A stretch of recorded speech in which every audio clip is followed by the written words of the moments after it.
تنہائیوں کو پاک کرنے کا یہ بھی ہوتا ہے کہ قیامت کے مرحلے، قیامت کی مشکلات، پل صراط کے مرحلے، وہ بھی اللہ تعالیٰ انسان کے لیے آسان کر دیتا ہے۔ اور اس کے برعکس اگر انسان کا ظاہر کچھ اور ہو، باطن کچھ اور ہو، لوگوں کے سامنے کچھ اور ہو، تنہائیوں میں کچھ اور ہو، تو پھر اس کی زندگی کا سب سے مشکل مرحلہ، موت کا مرحلہ خطرے میں ہوتا ہے، اور قیامت بھی خطرے میں ہوتی ہے۔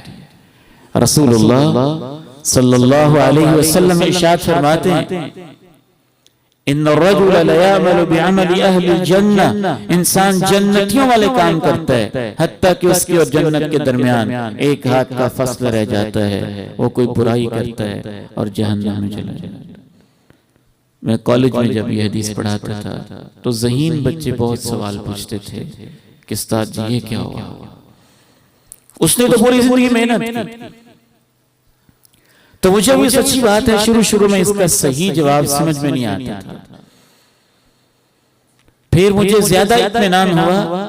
امام ابن رجب رحمہ اللہ کی جامع العلوم والحکم پڑھ کے کہنے لگے کہ جس بندے کا بھی انجام زندگی سے جاتے ہوئے برا ہو جاتا ہے بدسیسۃ باطنۃ، اس کی صرف ایک وجہ ہوتی ہے کہ وہ تنہائیوں میں یا دل کی دنیا میں اللہ کا باغی ہوتا ہے۔ تو جاتے ہوئے اللہ تعالیٰ اس کی اصلیت کو ظاہر کر دیتا ہے کہ لوگوں کی نگاہ میں تم نیک تھے لیکن میرے نزدیک تمہاری اصلیت یہ تھی۔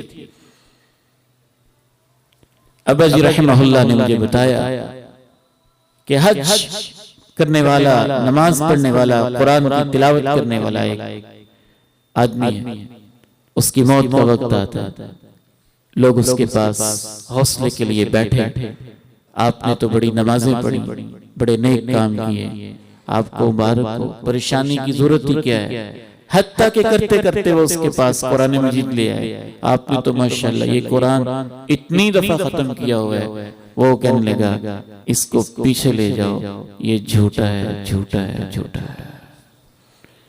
قرآن مجید کے بارے میں نعوذ باللہ من ذالک یہ اس کے آخری الفاظ تھے، اور اسی الفاظ کو کہتے کہتے رب کے پاس چلا جاتا ہے۔